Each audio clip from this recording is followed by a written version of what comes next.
اشر چې دا زموږ ثقافت کې راځي زموږ کلچر کې راځي زموږ ورکول دا ډاګمار کار دی په دې غاړه لږ شاده تواخه ډېر شو د تکم شو د زیات شو جی جی غنو امسا د یو ګډه غ خبره وي بالکل د غنو امسا د یو ګډه بالکل دا نن که تاسو دا کم دا کسان راجم شي 2.5 خلک او دی دا کم واخه یا د جوارو بل تاسو که خپل ریبل سورزو کې بخره بلیو دا خو جی مونږ په ډېر روزو کې ریبلو دی په ورس کې ریبلو جی زمونږ په پښپغته لس ورځې لګې دي اخري ولې کېږي دا د پښتو ثقافت دی دا د پښتو لار ده او کمیږي ولې کمیږي د دې وجه دا یو د منګای وجه چې ډېر زیاته منګای ده او دویم دا چې په خلکو کې هغه استعداد نشته کوم استعداد چې په پخوانو ځوانانو کې پخوانو خلکو کې شوي ډېر اوس کمې دا شو چې ګراني شو خلک ناچاره شو او غریب شو او مخکې غورته د الله پاک رحم ملکې شرکو وړيغه پریوانو وړ پریوانو نو ګوله پانام اوس خلک ځان له غریبی ده څومره چې د پښتو تاریخ زوړ دی هغه هم را د اشر غوبل تاریخ زوړ دی اشر د همدردۍ او ورورولۍ هغه لوی او ژوندی مثال دی چې د دنیا د نورو قومونو په تاریخ کې د نش برابر دی امازو کې اوس هم بعض خلک داسې دي چې د ګرانۍ او ځانځانۍ په دې دور کې اوس هم هغه روایت د پیړو راسي ژوندۍ ساتي په دغه سو خلکو کې یو نوم د امازو د لنګر د کلی زمان خان هم دی څوک چې هر کال د وخو دومره درون اشر کوي چې د تپو خلک ورته انتظار کوي او دا اشر د کلی د خوشحالو په تهوارونو کې یو تهوار دی چې ډیر تعداد کې پکې خلک شمولیت کوي ډول سرنا د ماما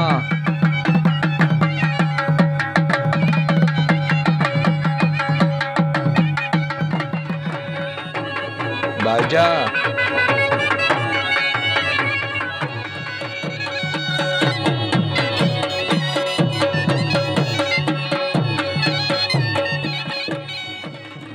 بن باجا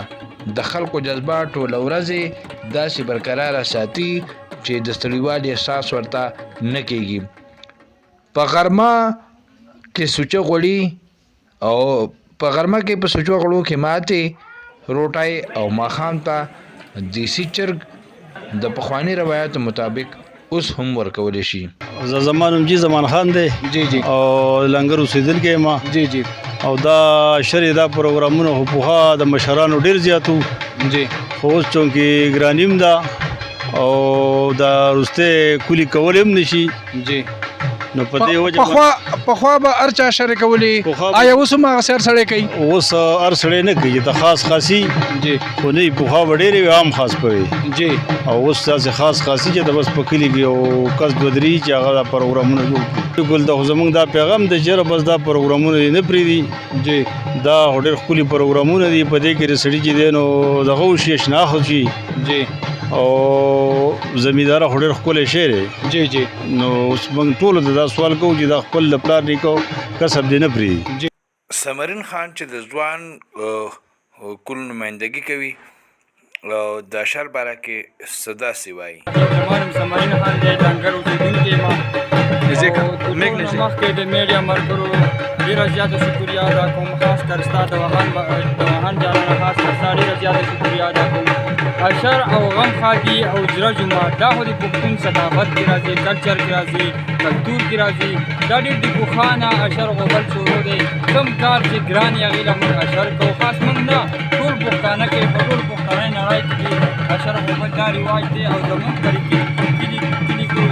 د پخوانه دی څنګه چې زموږ نیکونو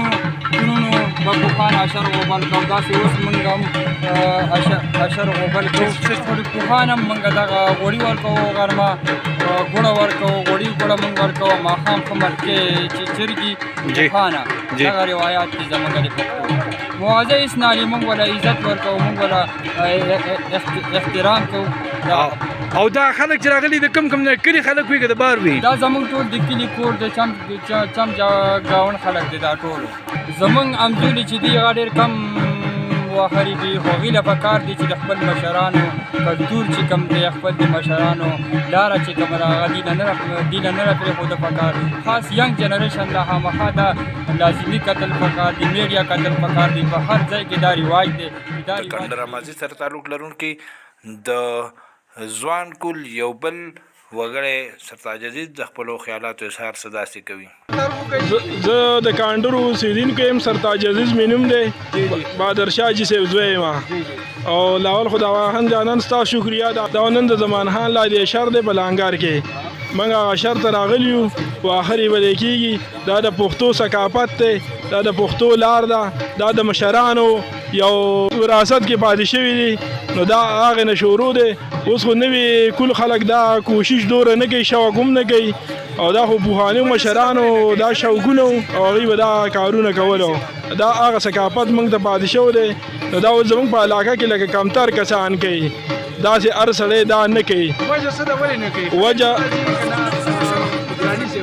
ګراني سیوا شو د مهنګایي ده، هر شی ګران دی. په هغه وجه باندې خلک په دې باندې ډېره غټه خرچه راځي، نو غاړه دې ته نه ږدي. تاسو ریبلی شو د اوسنۍ کول هغسې ریبلی شي. نه سړی خدای ته ګوره د پرتو د پاسه داسې چی رب روی مانا اوس څنګه ریبلی شي. هغه به خلکو ګوډې ماتې کړې او سنچل به یې کو. او اوس خو یار هغه ټیم تېروي، خو بیا هم لا ښه دی چې دې له مته وګورې که نه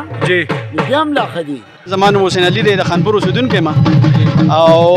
اشر چې دی دا زموږ د علاقې د روایتي یو انداز دی او دا زمونږ د روایتي کلتور دی چې دا زمونږ اتفاق دی، اتحاد دی. دلته کې د خلکو یو بل سره مینه ده، د یو بل سره خلکو محبت دی. او د دې محبت وجه هم دا ده چې لکه دلته خلک په اشر غوبل دا پخوانی روایت پاتې شوي دي او نور ځایونو کې ډېر کم وي. دا په مازو کې دا کلچر ډېر پخوانه دی او اوسه پورې الحمدلله دا ژوندی دی دا کلچر. جی د کمی وجه څه ده؟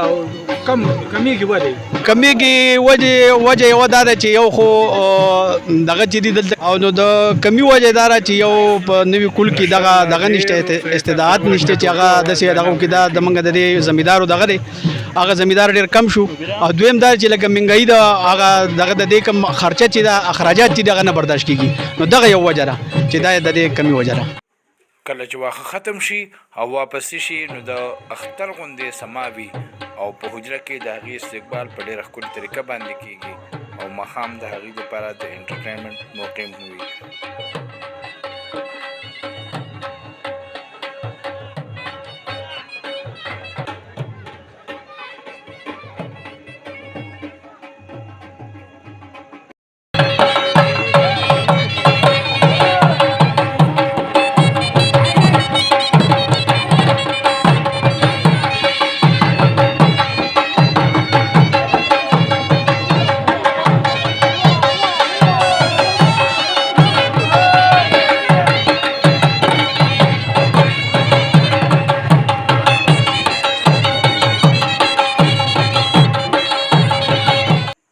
اشر د پښتنو د معاشرې د همدردۍ او د ورورولۍ د ټولو نه غټه علامت دی. الله دې وکړي چې د پښتنو دغه جذبه همیشه دغسې قایمه وي او د پښتنو حجرې هم دغسې ابادې وي. د واخان جانان، وطن نیوز بنیر.